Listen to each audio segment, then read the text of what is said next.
So it has been a minute since I've been able to talk to you about the astrology, or really, it's been a minute since I've wanting to be on the phone talking about astrology. So let's recap kind of what's going on with everything in the sky right now. So we're just coming off this full moon in Libra that happened over the weekend. And this full moon also happened to coincide with Venus, the ruling planet of Libra, stationing direct. So on one hand, this full moon, I think, maybe can bring forward a lot of clarity, maybe some healing, or just like maybe you're ready to make big decisions and commit to things, as Venus rules relationships and love and beauty, and it's stationing direct conjunct Saturn, the planet of limitations, the planet of realism, the planet of like long-term commitment. So there could be some feelings in the air like, I'm ready to commit to this long-term thing. I have clarity around this thing.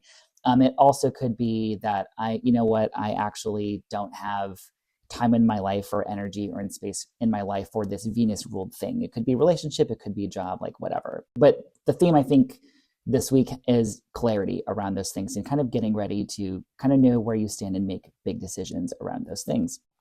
This full moon, it was very like relationship focused, being in Libra. It was also square Mars, so maybe some emotional reactivity, maybe a little like snippy moments of like the vibe of this full moon was like social, it was relationship focused, but also that square Mars, it does kind of feel like, oh, maybe I need to talk about when I got my feelings hurt. And we really kind of need to set the record straight on that. Just because Mars in Cancer can be emotionally volatile, and that's kind of what this energy felt like. So the parts of your life ruled by Venus will really kind of start to get on track. And if you're wondering what that is, I do have a long YouTube video about it, and you can kind of just jump right to your rising sign. So I'd recommend checking that out. The other thing is that Mars is finally going into fucking Leo on the 18th. It's getting out of Cancer, and I am so happy. Mars is a planet of action and motivation, drive.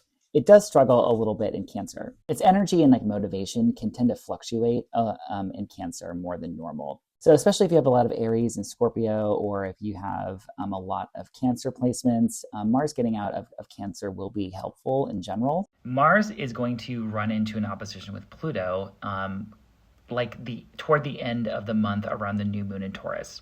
And I'm going to talk more about this at length, but Mars and Leo, it's kind of like a pressure cooker for that first part of the transit. It feels like there's more of this energy available to like really crush a goal, or like be really fixated and obsessed with like getting something done or overcoming something. However, there's also like this power struggle kind of vibe to that transit. If you saw a lot of videos of people like yelling at Congress people in town halls, I feel like the energy is going to get more intense as we get through April. More to come on this. Let me know how you're feeling in the comments. See you soon.